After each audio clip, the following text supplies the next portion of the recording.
नमस्कार मित्रों। गरुड़ पुराण के अनुसार हर जीव का पूर्ण जन्म होता है, यानी वह फिर से जन्म लेता है। अगर आप भी श्री कृष्ण के भक्त हैं तो कमेंट में जय श्री कृष्ण जरूर लिखिए। गरुड़ पुराण के मुताबिक मृत्यु के बाद मनुष्य को कौन सा जन्म मिलेगा, यह उसके कर्म और पूर्व जन्मों के कर्मों पर निर्भर करता है। अगले और पिछले जन्म के बारे में जानने की उत्सुकता अधिकांश लोगों में होती है। अगले जन्म को लेकर लोगों के मन में जिज्ञासा होती है कि वे मनुष्य बनेंगे या पशु या फिर कोई कीड़े मकोड़े। यदि इंसान बनेंगे तो कई लोगों के मन में यह भी सवाल आता है कि महिला के रूप में जन्म लेंगे या फिर मर्द पुरुष के। हिंदू धर्म में ऐसा उल्लेख मिलता है कि जो इंसान जन्म लेता है उसकी मृत्यु अवश्य होती है, परंतु क्या आप जानते हैं कि मनुष्य मरने के बाद कौन सी योनि में जन्म लेता है? गरुड़ पुराण हिंदू धर्म के महापुराणों में से एक है। इसमें जन्म, मृत्यु और मृत्यु के बाद की घटनाओं का विस्तार पूर्वक वर्णन मिलता है। इस पुराण में ऐसी कई बातें बताई गई हैं जिन्हें अपनाने से व्यक्ति अपने जीवन की स्थिति सुधार सकता है। इन महापुराणों में गरुड़ पुराण महत्वपूर्ण बहुत माना गया है, जो सनातन धर्म में किसी व्यक्ति की मृत्यु के बाद पढ़ा जाता है। गरुड़ पुराण में भगवान विष्णु और गरुड़ पक्षी के बीच हुई बातचीत का वर्णन बताया गया है।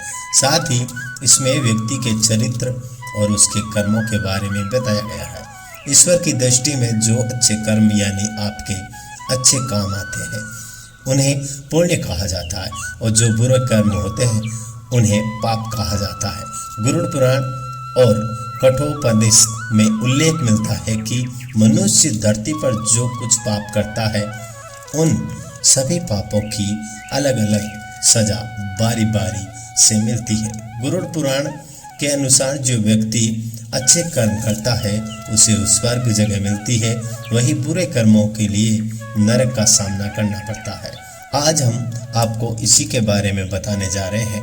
दोस्तों, गधे, कुत्ते, बिल्ली, सांप, बंदर, गिरगिट, बकरा, भेड़िया, गाय, कछुआ, कीड़े मकोड़े, कोई पशु पक्षी, पेट फोड़े, स्त्री में जन्म इत्यादि।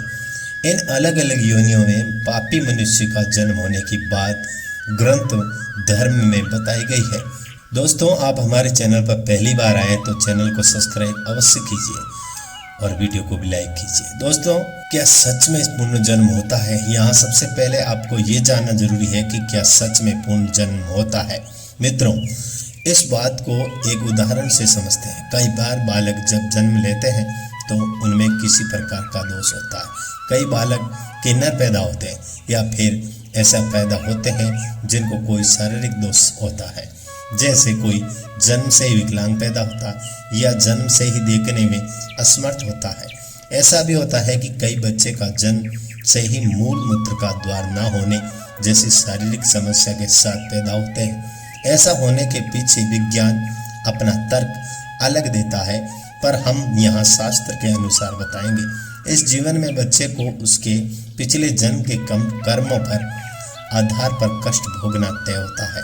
इसलिए शास्त्रीय मान्यता के अनुसार कुछ शारीरिक असमर्थताएं जन्म के साथ ही आती है। गरुड़ पुराण में लिखा हुआ है कि पांडव भाइयों को अलग अलग घरों में जन्म अपने अपने कर्मों के अनुसार मिला था।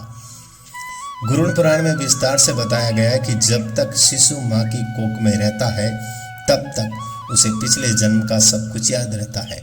उसे ये भी स्मरण होता है कि उसने पिछले जन्म में क्या क्या कर्म किए थे, और दुखी होकर वह जीव ईश्वर से यही प्रार्थना करता है कि इस जीवन में वह सत्कर्म करेगा और भगवान का नाम जपता रहेगा।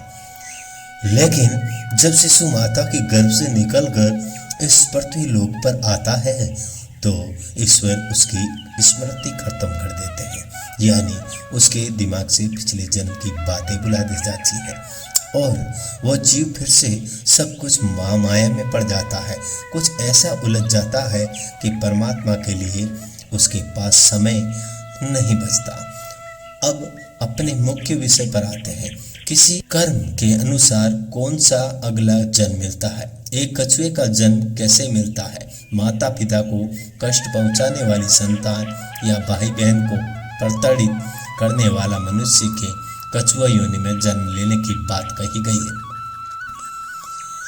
कई बार गलत कार्य करने वाले ये सोचते हैं कि कोई उन्हें देख नहीं रहा, इसलिए कई बार लोग ऐसे पाप कर देते हैं जिनके गंभीर परिणाम इस जीवन के अलावा अगले जीवन में भी भुगतने पड़ते हैं। दोस्तों, कछुए का जीवन काल बहुत लंबा होता है। कछुआ 20 या 30 साल नहीं जीता, बल्कि उसका जीवन काल 200-300 वर्षों के बीच बताया जाता है। यानी इस अपराध की सजा बेहद लंबी और बहुत कठिन मानी गई है। दो स्त्री का जन्म कैसे मिलता है? गरुड़ पुराण के अनुसार जब आत्मा को नया जन्म मिलता है तो जन्म पुरुष का हो या स्त्री का, आत्मा को उस शरीर के अनुरूप व्यवहार में ढलकर अपना कर्म करना होता है। शरीर के जरिए कर्म करने की एक ही आत्मा अपने जन्म के उद्देश्य को सार्थक भी बना सकती है और निरर्थक भी। अच्छे कर्म करके आत्मा मुक्ति के मार्ग की ओर अग्रसर हो सकती है और बुरे कर्म करके अपनी स्थिति को भविष्य में बना सकती है। यदि कोई पुरुष महिला वाला आचरण करता है और स्वभाव में महिला वाली आदत ले आता है तो ऐसी मान्यता के अनुसार ऐसे पुरुषों को अगले जन्म में स्त्री का रूप मिलता है। 3 बंदर की योनि। इस जन्म में मनुष्य योनि मिलने का अर्थ नहीं है कि अगला जन्म भी इसी योनि में मिलेगा, क्योंकि जीवन, मरण और अगला जन्म सब कुछ कर्मों के आधार पर ही तय होता है।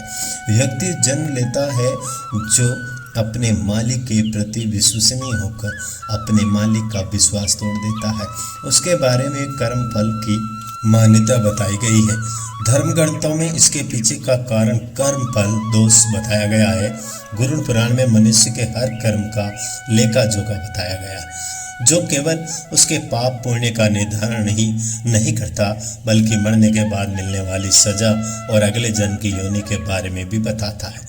जो व्यक्ति लूटपाट, जानवरों को सताने और शिकार करने अपने परिवार का पालन पोषण करता है, उसे अगले जन्म में किसी कसाई के हाथों मृत्यु प्राप्त होने की बात कही गई है, यानी वह जानवर का जन्म लेता है।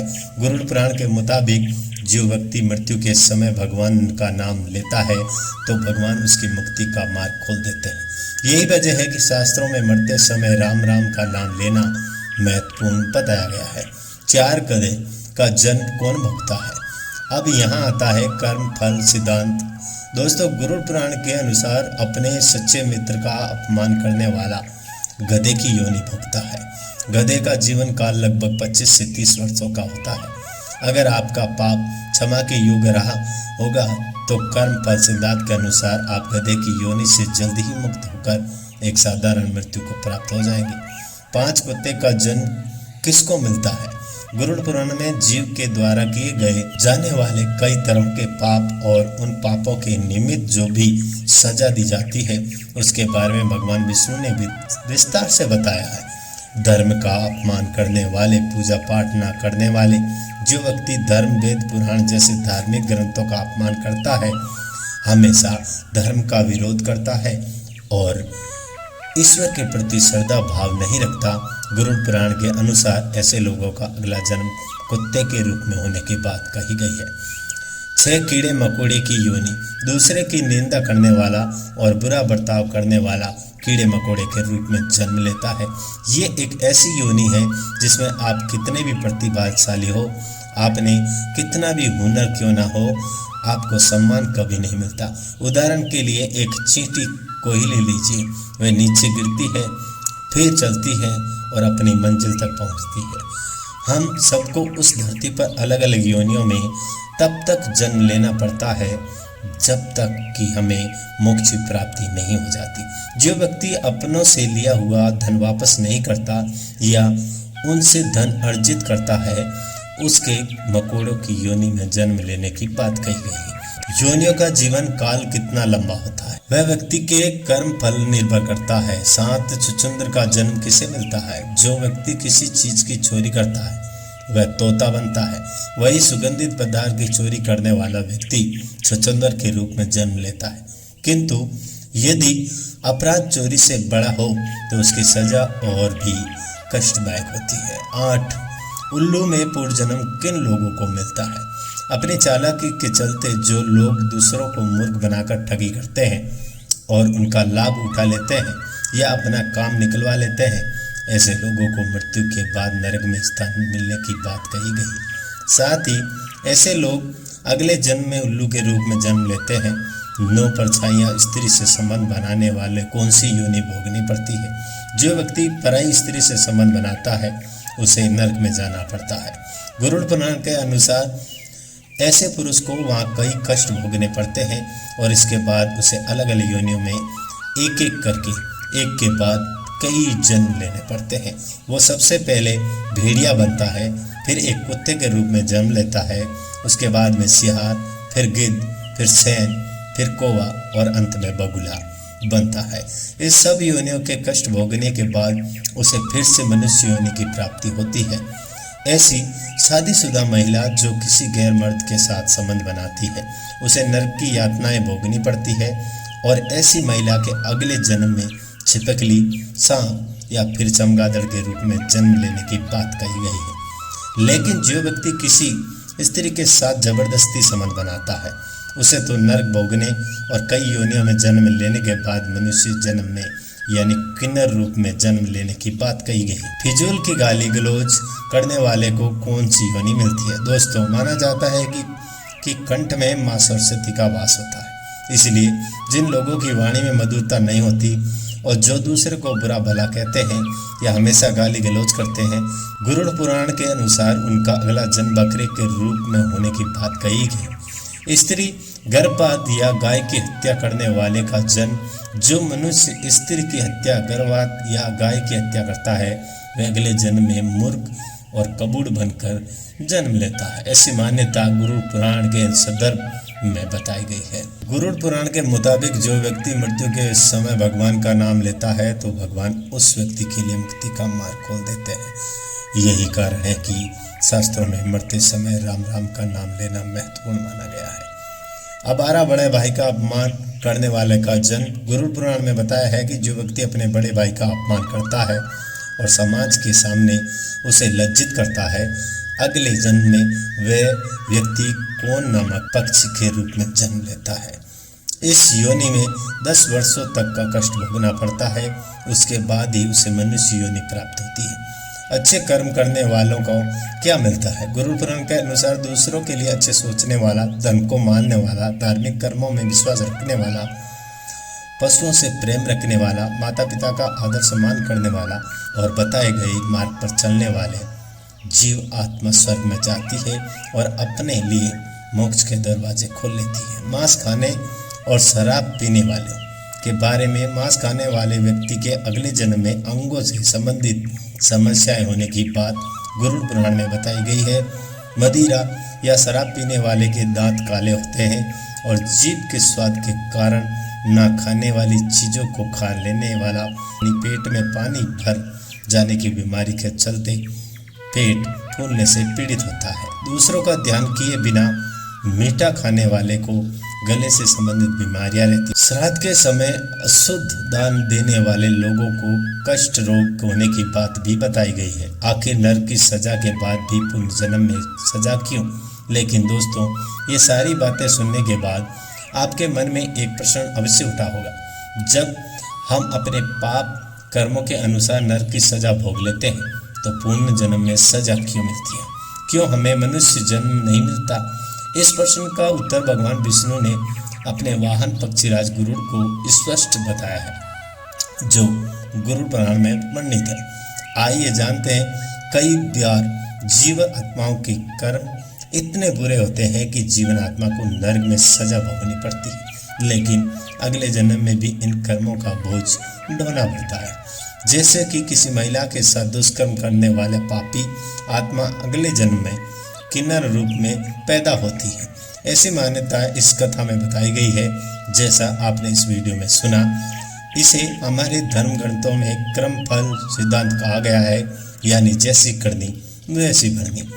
पाप बड़ा है तो सजा लंबी मिलेगी और अत्यंत दुखदायी भी होगी, और यदि पाप कर्म सामान्य है तो सजा भी कम होगी। दोस्तों, मनुष्य जन्म कितना दुर्लभ है आप जान ही गए होंगे। यदि मनुष्य की योनि में जन्म लेना चाहते हैं या जीवन मृत्यु के इस कर्म चक्र से निकलना चाहते हैं तो इस जन्म में अच्छे कर्म और ईश्वर की भक्ति कीजिए। अभी तो आप मनुष्य योनि में जन्म लिए हैं, लेकिन क्या आपने कभी सोचा है कि इससे पहले आप किस योनि में जन्म हुआ था? तो दोस्तों, अगर ये वीडियो आपको पसंद आए तो प्लीज़ लाइक कीजिए और चैनल पर नए हो तो प्लीज़ चैनल को सब्सक्राइब जरूर कीजिए। जय श्री कृष्ण।